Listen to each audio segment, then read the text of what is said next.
Ministerios Buscando de Dios presenta al pastor Jorge Hernández Toca con un consejo de la palabra de Dios.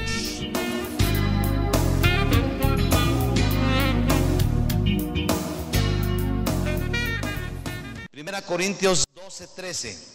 Este versículo deberíamos de saberlo de memoria todos, porque por un mismo espíritu o por un solo espíritu fuimos todos bautizados en un cuerpo, sean judíos o griegos, sean esclavos o libres, y a todos se nos dio a beber de un mismo espíritu. Hermano, ojalá que le pongamos atención a este versículo y que recordemos, óigalo otra vez bien, que todos fuimos bautizados por un solo espíritu, es el Espíritu Santo. Él hizo el bautismo porque habla de pasado y nos metió en un cuerpo. Vamos a explicarlo después. No importa la nacionalidad, no importa la raza, no importa la condición económica, judíos o griegos, esclavos o libres. ¿Y qué pasó? A todos, sin discriminación, se nos dio a beber de un mismo espíritu. El Espíritu entró en nosotros. Quiero que hablemos esta mañana, y voy a hablar una parte para llevar el orden de la primera celebración hasta donde terminé hoy en la mañana. Y el próximo domingo vamos a continuar este tema que es bien importante. Quiero pedirle por favor que ponga atención. La certeza de la palabra. Hermano, no ponga atención, solo me da volumen si sube la lluvia. Vamos a hablar de la palabra cierta, de la palabra acertada, de la palabra como se debe interpretar, certeza de la palabra. Oiga esto, esta semana me hicieron una pregunta aquí en mi clase. Acuérdese que usted puede venir los lunes a la clase conmigo de 7 a 8, puede venir los martes de 6 a 7 o los domingos de 10 a 11. Me hicieron una pregunta: mire pastor, ¿usted cree en los extraterrestres? A ver, levante la mano los que creen que hay marcianos. Uno. Nadie más. O que hay Yori. Tiene que ser familia con Sergio Orlando. Bueno, ¿ustedes creen que hay extraterrestres? Mire hermano, yo le voy a hacer esta pregunta. ¿Usted cree que hay seres en otro planeta? ¿Sí creen? Miren hermanos, esa es su opinión y yo debo respetarla, ¿me entiende? Yo digo, aunque no tengo ningún argumento y no tengo ninguna base para decir que sí hay o que no hay, yo tengo mi opinión de que no hay. Usted dice que sí hay, yo digo que no hay, está bueno, respetemos nuestro punto de vista. ¿Está de acuerdo en eso, verdad? El gran problema es cuando usted se quiere meter a la Biblia y usted quiere utilizar la Biblia para demostrar lo que usted cree. Si la Biblia no dice nada de lo que usted cree, no le estire el brazo a la Biblia. Si la Biblia habla de cómo ser salvos, yo me respaldo y le digo, la salvación es por fe sola, porque la Biblia lo dice. Pero cuando la Biblia no dice nada, no se meta a decir que la Biblia lo dice cuando no lo está diciendo. Se lo voy a explicar por esta razón. En la semana pasada, uno de los predicadores famosos de la televisión, que cada momento vive inventando un montón de cosas, pareciera ser que ciertos predicadores o ciertas iglesias, si no inventan cosas nuevas de la Biblia, no están buenos, porque como son líderes grandes o profetas o apóstoles, ellos tienen que tener mejor revelación y tienen que estar inventando un montón de cosas. Y esta persona que ha inventado un montón de cosas, inventó, se lo voy a decir así, que en Isaías 60, yo estuve leyendo el pasaje, que en Isaías 60 sí dice que hay extraterrestres. Y empecé a leerlo, ¿dónde dice? ¿De qué manera dice? Está hablando del reino milenial de Cristo, cuando esté Israel en el reino milenial. Hermanos, no está hablando de extraterrestres. Otros están utilizando mucho el libro de Ezequiel. En Ezequiel sí, hay unos seres extraterrestres porque son bien feos y porque tienen ojos, porque no sé qué, y que tienen 6 alas. Son ángeles, hombre. La Biblia no está diciendo que hay extraterrestres o no. Si usted cree que hay extraterrestres, yo respeto su opinión, qué bueno. Ojalá que algún día lo compruebe. Pero si usted, hermano, Y yo digo que no hay, yo supongo que no hay, supongo, yo no le puedo demostrar que no hay tampoco, pero no utilizo la Biblia equivocadamente para mostrar eso, porque eso es absurdo, hermano, eso es inadmisible. La palabra de Dios fue escrita para enseñarnos a nosotros. Dijimos en mensaje anterior que la palabra de Dios fue escrita para mostrarnos el plan de Dios para la humanidad. Dios quiere que usted y yo vivamos en el propósito de Dios. Usted y yo tenemos que vivir para la gloria de Dios. En todo lo que usted haga, viva dándole la gloria a Dios, no de palabras nada más. Gloria a Dios, gloria a Dios. En su actitud, en su conducta recta, en su integridad, en sus buenos pensamientos, en su vocabulario, en su trato con sus compañeros de trabajo, con sus trabajadores, con sus patronos, honre dándole la gloria a Dios. Eso nos dice, nos está mostrando la condición del pecador y nos está dando la solución para salir del pecado, que es Jesucristo. La Biblia nos está revelando todo eso. Pero hermano, la Biblia no está puesta para mostrarnos si hay marcianos o no. La Biblia está puesta para que los humanos entendamos. ¿Se acuerdan en el domingo anterior que yo utilicé una palabra? Quiero que si no se les queda, no hay pena. La palabra antropomorfismo. Y dijimos que esa palabra se utiliza cuando se le aplican a Dios ciertos rasgos humanos. ¿Por qué? Porque la Biblia se escribió para que usted la entienda al nivel humano. Entonces se nos dice que Dios está con sus ojos atentos a usted, que los oídos de Dios están listos para escucharle, que la mano de Dios está extendida para agarrarlo a usted. Y yo le pregunto, ¿Dios tiene ojos? ¿Dios tiene oreja? ¿Dios tiene brazos? Si Dios es espíritu. Pero se nos está haciendo de esa manera para que usted entienda que aunque Dios no tiene ojos, Dios sí lo está viendo. Aunque Dios no tiene oídos, Él le escucha. Aunque Dios no tiene manos, Él lo agarra, usted lo toma y lo cuida y lo protege. ¿No lo he experimentado, hermano? No oigo su amén, hermano. No le ponga atención al agua. Gracias a Dios por el agua.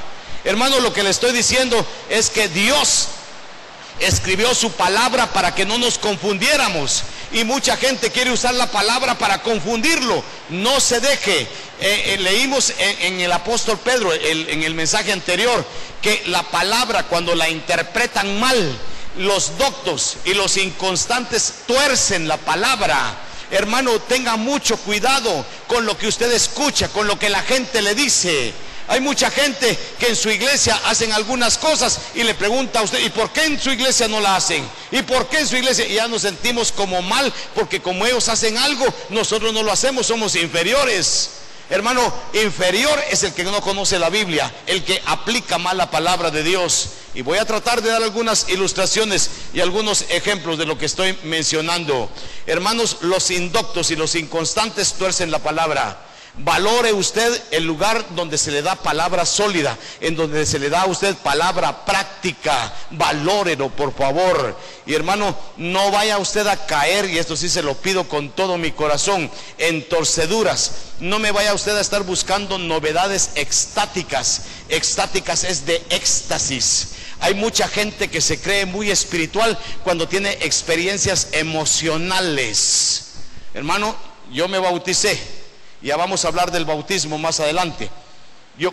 Una persona me dijo un día, mire hermano, aclarando, porque hoy en la mañana yo bauticé a 7 personas allá en el agua y a 2 personas aquí. El bautismo de agua, de meter a la gente, de sumergir a la gente, le llamamos inmersión.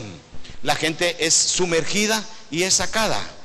Es un simbolismo bien lindo. Usted cuando es sumergido es como demostrando que está muerto, lo enterraron, muerto para el mundo, y ahora que salió otra persona viva para Cristo. Lo que dice Gálatas 2:20, que usted y yo estamos muertos al pecado y ahora vivimos en Cristo. Ese es lo que dice la palabra.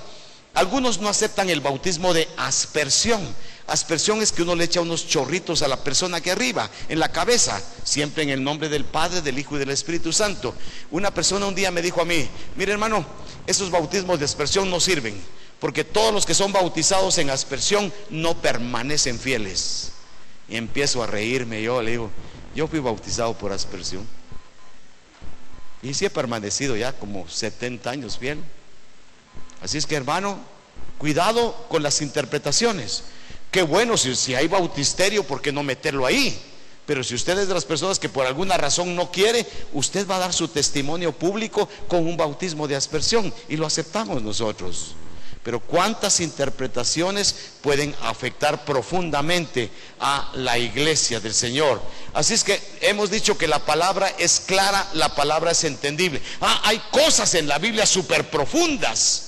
Por ejemplo, la carta a los Romanos, ya lo hemos dicho, es bien profunda. El libro que la iglesia editó, hermano, debería de tenerlo usted como algo de mucho valor. Lo estamos estudiando aquí en nuestras clases. ¿Por qué? Porque se ha hecho resumido los versículos para que usted los pueda entender. ¿Por qué? Porque aunque hay profundidades, hermano, el Señor a través de su Espíritu Santo nos la aclara. Ahora voy a decirle otra cosa. Yo no estoy en contra de emociones, porque nosotros somos seres emocionales. Yo les he estado diciendo a ustedes, aquí en la iglesia usted puede alabar a Dios. A mí me da tristeza la gente que no entra a alabar a Dios, y se lo digo directamente a varios de ustedes. Se quedan platicando, se quedan haciendo un montón de cosas, se quedan comiendo, y después entran, y yo a veces les digo por molestar, hasta después de que se dio la ofrenda, entraron por no dar ofrenda. Pero, hermanos, deberíamos venir 10 minutos antes a la iglesia a orar, y deberíamos estar listos para la alabanza y estar alabando en la forma que usted quiera. Usted, si quiere palmear, palmee. Si no lo quiere hacer, nadie lo obliga. Usted salta, usted danza. Usted no le gusta, no lo haga, pero adore al Señor. Alabe al Señor, por favor. Es decir, que tenemos que cumplirle a Dios con venir a alabarle, y después esperamos que Él nos hable a través de su palabra. Yo me emociono. Nunca se ha emocionado usted con la palabra. A veces yo comparto la palabra y yo me pongo a llorar. Miren, si ustedes me vieran a mí entre semana, cuando yo tengo mis mensajes preparados, yo los predico solito. Yo predico como 5 veces los mensajes antes de compartírselos a ustedes. Yo se los prediqué al espejo, y ahí estoy yo predicando, y a veces me pongo a chillar y estoy orando y orando. Dijo, mañana que practique otra vez no lloro, y mañana lloro otra vez. ¿Por qué? Porque me emociono de la palabra. Les he contado que hay un himno que aquí que yo no lo puedo cantar mucho. Lo han estado cantando, y ¿cómo se llama, hermanos?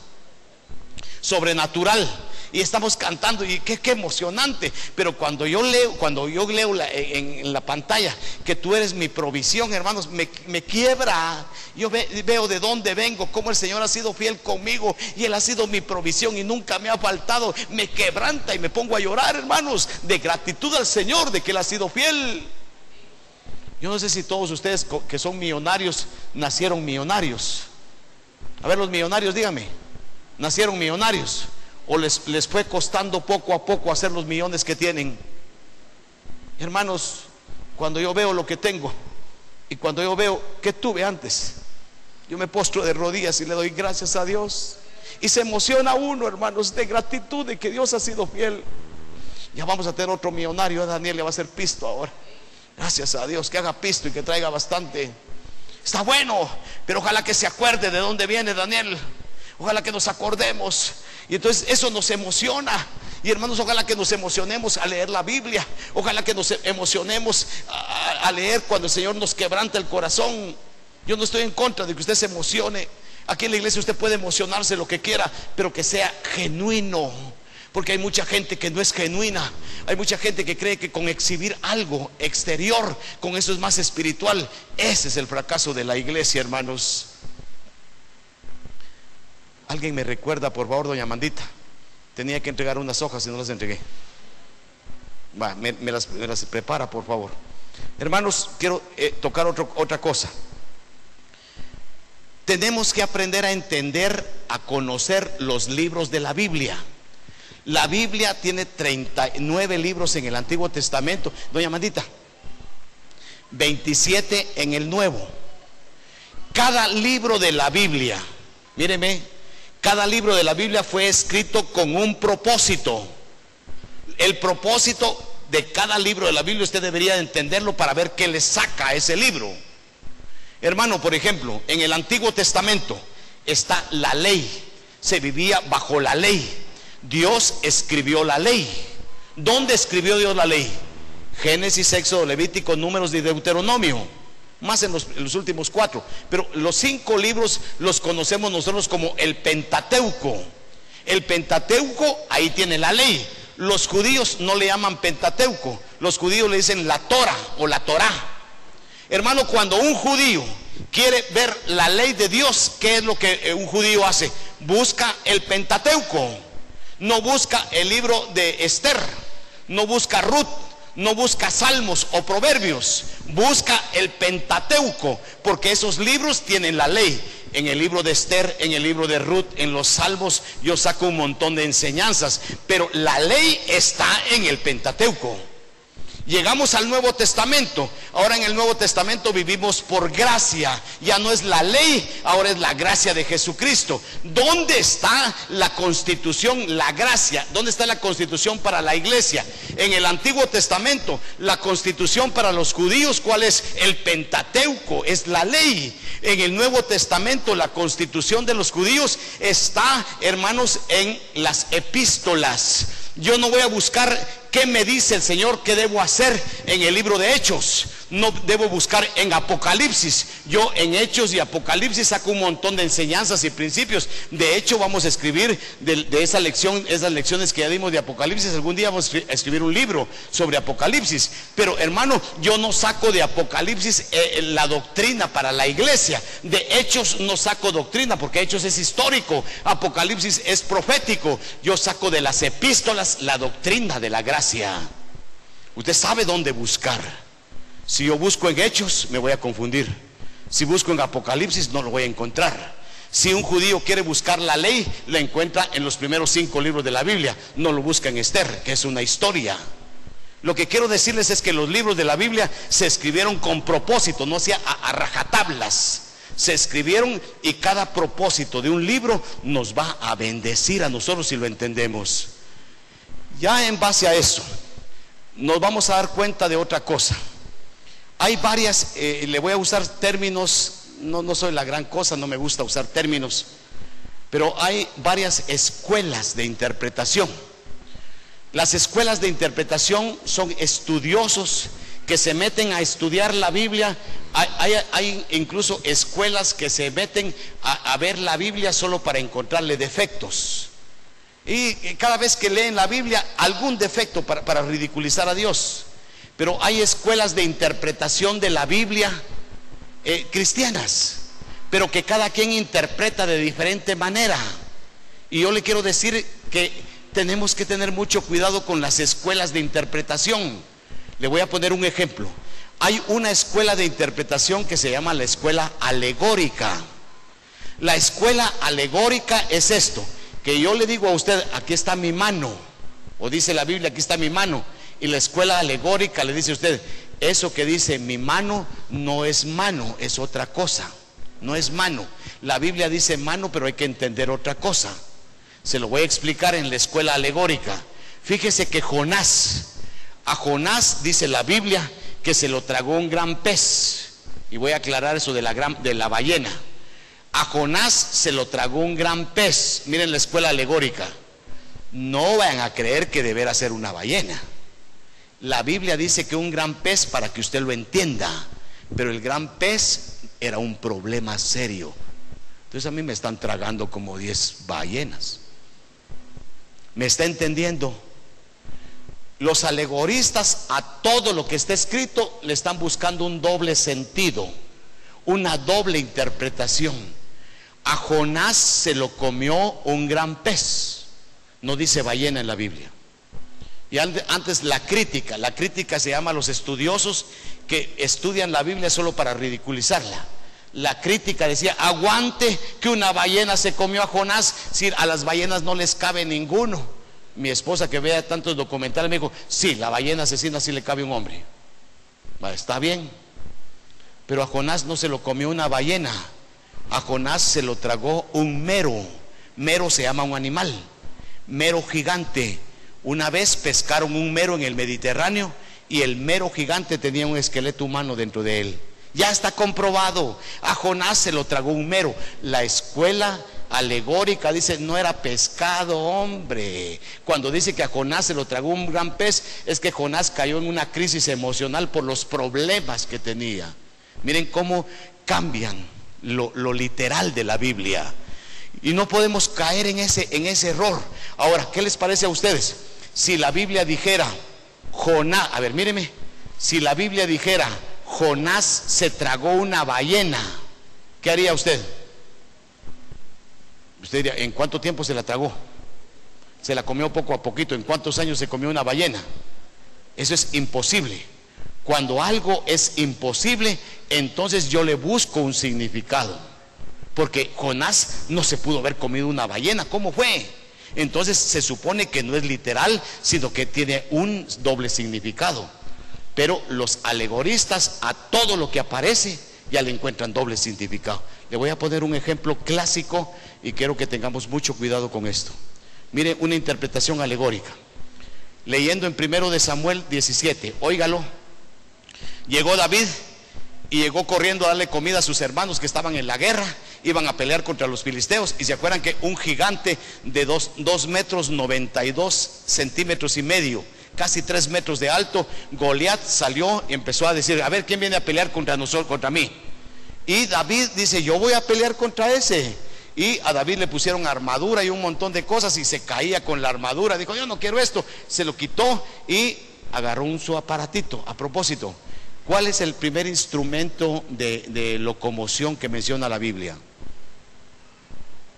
No sabe, la moto, una Honda. Dice que David agarró su Honda. Y después David, ¿cómo? ¿Se acuerda usted? Agarró su Honda, ¿Y qué fue lo que hizo David? Agarró 5 piedras para ir a pelear contra el gigante. Miren los alegoristas, oiga, miren los alegoristas. Los alegoristas dicen: las 5 piedras significan los 5 ministerios. Ay, digo yo, Señor, ¿de dónde sacaron esto? Y están enfatizando en un montón de iglesias que los 5 ministerios son los más importantes. El ministerio de apostolado, el ministerio de profecía, el ministerio, ya no me acuerdo de qué, los 5 ministerios. Una iglesia que no tenga esos ministerios es una iglesia chueca. Y entonces David, cuando agarró 5 piedras, las 5 piedras significan los 5 ministerios. Y usted puede decirme en este momento: está bonito, fíjese usted. Se lo voy a echar a perder. David fue a pelear contra Goliat y agarró su primera piedra, el apostolado, y agarró y le dio en la mera cabeza y le ensartó la piedra en la frente a Goliat, y cayó tirado. ¿Y las otras 4 piedras qué? Las otras no sirven, que las tiren. Entonces, ¿por qué tienen 5 ministerios y solo uno sirvió? ¿Me está entendiendo? Hermano, esa interpretación alegórica es pésima. Porque si las 5 piedras significan 5 ministerios, hay que tirar 4 ministerios que no fueron útiles. Solo uno, la única piedra que tiró. ¿Está entendiendo? La alegoría es terrible cuando se pone en primer lugar. Cuando yo no me explico algo literal, entonces busco qué significado tiene. Ahora, ¿qué es lo que nosotros utilizamos en la iglesia? A ver, escúcheme. Después le explica a usted de los 5 ministerios de ese hombre. Oiga, hermano, ya el diablo me distrajo, mire. Que estaba hablando de los 5 ministerios. Estamos hablando de ¿a qué interpretación tenemos nosotros? No aceptamos la escuela alegórica porque puede torcer. A Jonás no se lo tragó un gran pez, sino que fue un problema. Las 5 piedras de David son 5 ministerios, entonces tiene 4 porque solo uno sirvió. No tiene solidez eso. Nosotros utilizamos un método aquí en la iglesia que se llama el método gramático histórico literal. ¿Qué quiere decir eso? Que cuando se escribió la Biblia se utilizó gramática para escribirla. Y si dice la palabra yo fui, no está entendiendo usted que tiene que caminar, está entendiendo que fue pasado. Le voy a poner: viene Dios, y ese es un problema bien serio teológico. Viene Dios en Génesis 1:26 y dice la Biblia, oiga la gramática: y dijo Dios, singular, hagamos al hombre, plural. Ya me metió a líos el Señor. Hay mucha gente a la que entrevistan en la televisión y en un montón de lugares que habla de una manera absurda. Mira, ¿dónde vas a cantar mañana? Le dicen al cantante. Vamos a cantar en tal lugar y vamos a cantar en tal otro lugar y vamos a estar. ¿Quiénes somos? Vamos. ¿No sos solo vos, pues? Si a mí me dicen, hermano, ¿qué va a hacer esta tarde? Esta tarde vamos a ir a predicar a Santa Catarina Pinula. ¿Y cuántos van a ir a predicar? Pues solo yo. Entonces es mala gramática. Esta tarde voy a ir a predicar yo. ¿Me está entendiendo? Y la gramática, miren la Biblia. Génesis 1:26. Y dijo Dios, singular, hagamos. ¿Cómo se explica? Que el Dios que se menciona ahí es la palabra Elohim. Y dijo Elohim. La palabra Elohim es una palabra plural en el griego, en el hebreo. Y la palabra Elohim implica la Trinidad, Padre, Hijo y Espíritu Santo. Dijo, porque es uno, Elohim, hagamos Padre, Hijo y Espíritu Santo al hombre. Cuando dice la Biblia que en el principio, Génesis 1:1, Elohim creó los cielos y la tierra, Elohim, ahí estaba Dios el Hijo creándolo todo. Colosenses 1:17 dice que Él es el que sustenta todas las cosas, porque todas las cosas fueron creadas por Él, por el Señor. San Juan 1. Hermano, tenemos que entender que nosotros usamos gramática. Otra cosa, el método de la gramática, si a mí me dice que a Jonás se lo tragó un gran pez, yo principio imaginar qué gran pez se tragó a Jonás. Y si no tuviera lógica, entonces busco interpretación. Pero sí tiene lógica, un mero gigante se tragó a Jonás. Eso es gramática, histórico y literal es lo que estoy diciendo. Si dice ahí ballena, si dice ahí pez gigante, yo voy a entender pez gigante primero. Si no tiene sentido, entonces le busco otro significado. Ese es el método, creo, más acertado para interpretar la Biblia. Método gramático, histórico, literal. Y si entramos a eso y de esa manera interpretamos la Biblia, eso es lo que hacemos aquí en la iglesia, entonces vamos a tener una buena interpretación para que no se nos tuerza. Le voy a poner otros ejemplos. Hay mucha gente, y yo creo que la culpa la tienen los pastores, que en determinadas iglesias les han enseñado que determinados dones del Espíritu Santo que tenga la gente, esos dones los hacen más espirituales. Y miren, desde 1980 por ahí que surgió una denominación evangélica, principiaron a darle énfasis y a exaltar el don de lenguas. Y el don de lenguas fue algo terrible, hermanos, porque el que habla lenguas es más espiritual que el que no habla lenguas. Hermano, qué cosa más antibíblica. Los dones del Espíritu Santo no los escoge usted. ¿Está conmigo? Usted aceptó a Cristo como Salvador. Si usted aceptó a Cristo como Salvador, debe tener por lo menos un don del Espíritu Santo. ¿Qué es un don del Espíritu Santo? Es una habilidad especial que el Espíritu Santo nos da a nosotros para que podamos ser útiles en el cuerpo de Cristo. Yo soy dedo, usted es ojo.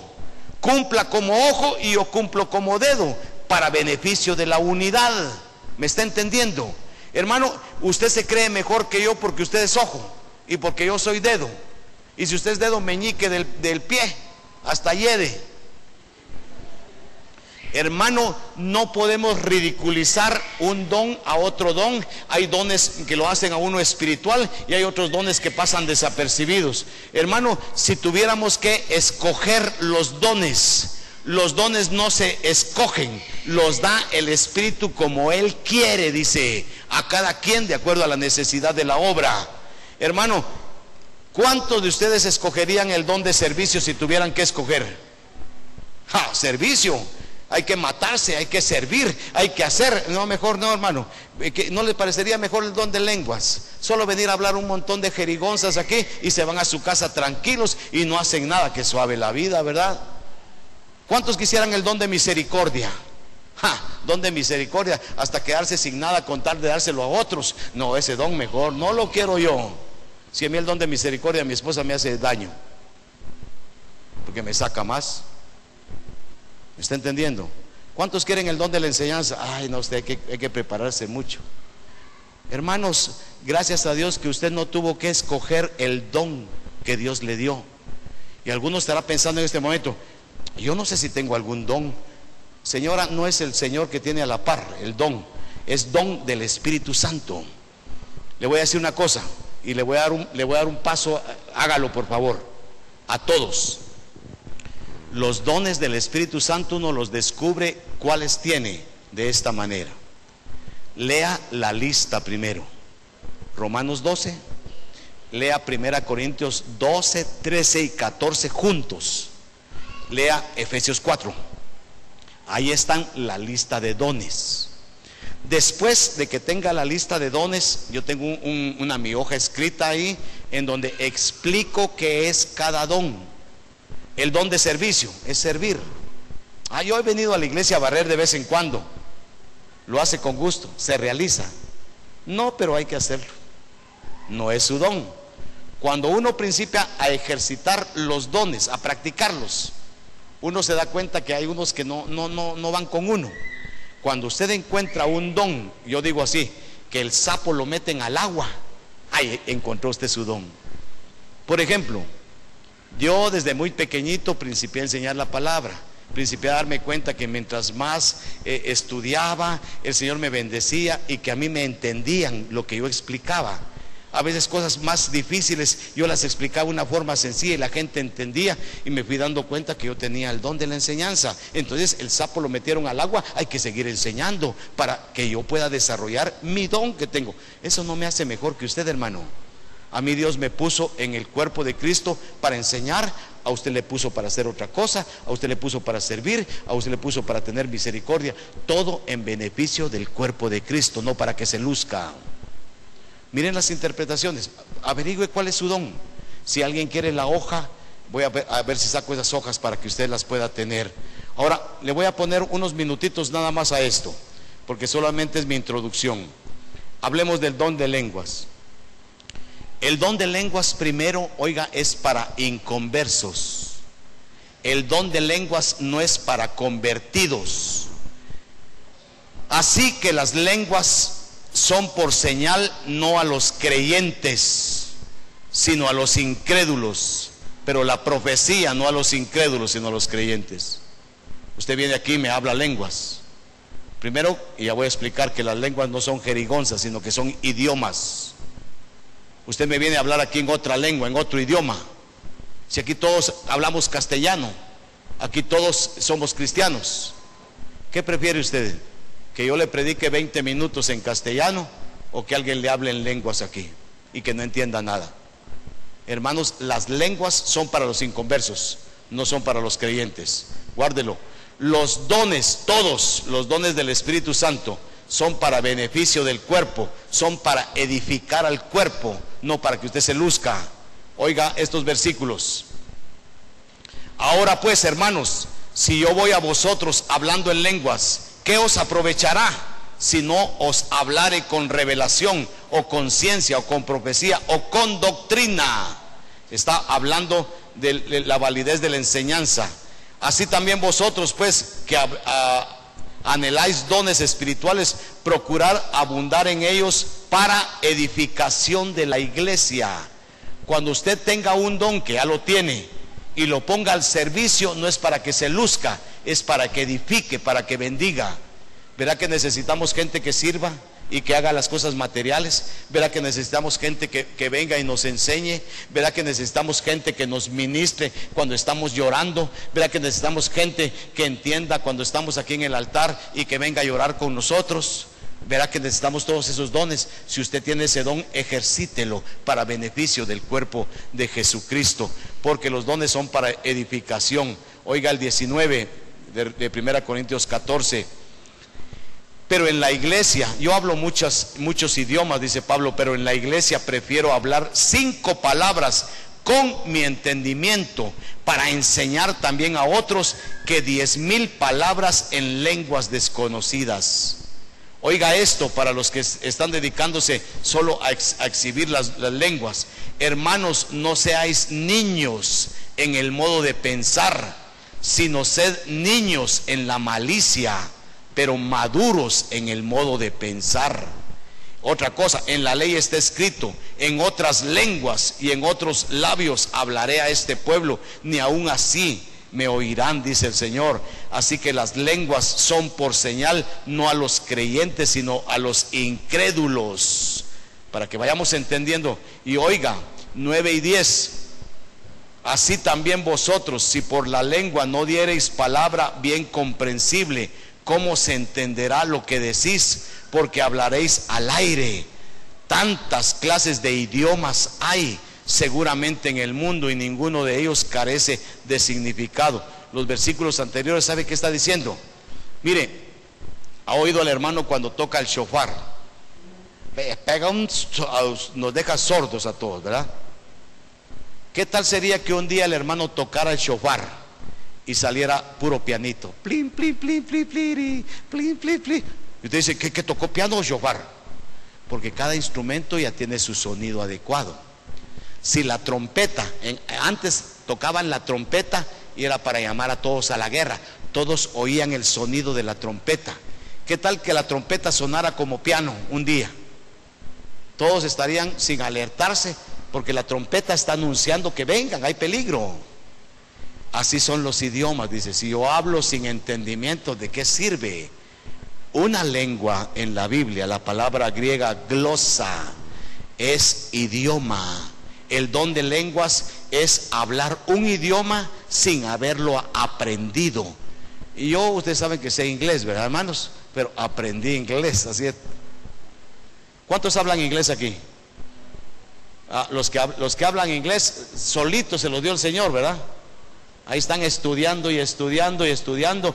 Hermanos, eso no es don de lenguas, porque usted se aprendió un idioma. Hoy un hermano me estaba contando, y le dije que eso sí lo creía, que un día entró un individuo a una iglesia, y una persona principió a hablar y dijo: esa es la lengua materna de mi país, y empezó a entender el idioma. Y dije: esas lenguas las creo yo, porque el tipo, sin saber, sin aprender el idioma, principió a hablar un idioma que no sabía, y lo estaba escuchando la persona que entendía ese idioma. Cabal, atendió el mensaje de Dios. Ese es don de lenguas. Pero hablar jerigonzas que no se entiendan, hermano, discúlpeme. Y mucha gente cuando habla así se cree más espiritual. Yo no lo hice por molestar, pero yo sé lenguas. Yo me aprendí un montón de lenguas. Y yo puedo decirle a usted, y le puedo orar un ratito en lenguas si usted quiere, porque me lo aprendí. Solo para demostrar que hay mucha gente que se lo aprende. Eso no es don. El don lo da Dios, y para edificación del cuerpo de Cristo, no para que usted se venga a lucir aquí. Aquí el único que se luce, hermanos, es Jesucristo. Ojalá que usted lo entienda, y que le demos solo la gloria a Jesucristo. Y oiga, voy a terminar, con esto termino. Oiga el versículo 34, porque en la mayoría de iglesias donde las señoras se ponen a hablar jerigonzas, la mayoría son señoras. Oiga, vuestras mujeres callen en las congregaciones.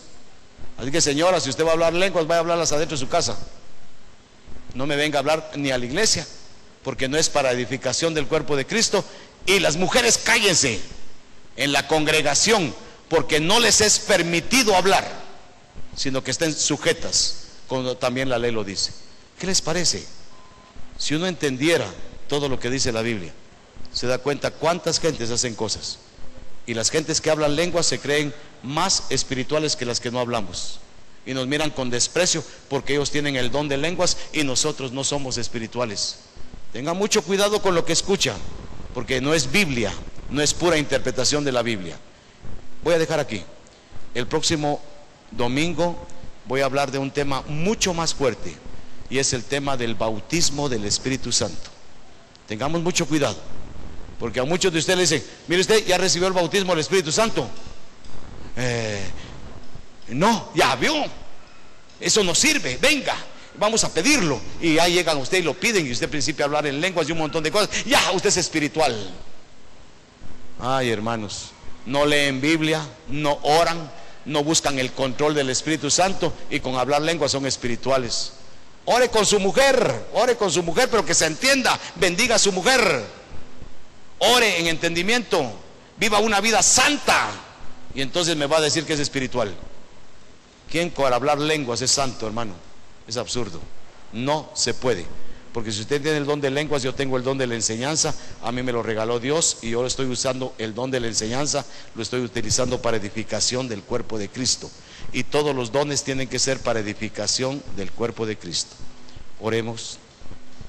Padre, perdónanos si en alguna ocasión hablamos cosas incorrectas, pero también te pido que tu Espíritu Santo nos enseñe a todos que tenemos que interpretar correctamente tu palabra, para que no caigamos en torceduras, en herejías, en creernos superiores a otros porque tenemos un don y los otros no lo tienen. Señor, te pido que nos ayudes a entender que todos tenemos dones y que si los utilizamos para el beneficio del cuerpo de Cristo, ahí es donde estamos cumpliendo. Te pido que me bendigas para vivir en paz con mi pareja, para honrar a mi pareja, para amarla, para bendecirla, pero no por tener un don de lenguas, sino porque me estoy dejando dirigir por ti, porque estoy permitiendo que el Espíritu Santo controle mi vida. Espíritu Santo, toma control de nosotros para que seamos espirituales, y que siendo espirituales seamos los más sencillos, los más humildes, y nunca nos creamos orgullosos de creer que somos superiores a los demás. Bendice tu palabra en nuestros corazones, te lo suplico, y que por favor tu palabra, lo que comentamos aquí, nos motive a estudiar más la Biblia para darnos cuenta, Señor, qué es lo que exactamente ella dice. Gracias, que no vuelva vacío lo que hemos compartido hoy, en el nombre de Cristo. Amén. Amén. Ministerio Buscando de Dios presentó la palabra de Dios en labios del pastor Jorge Hernández Toca.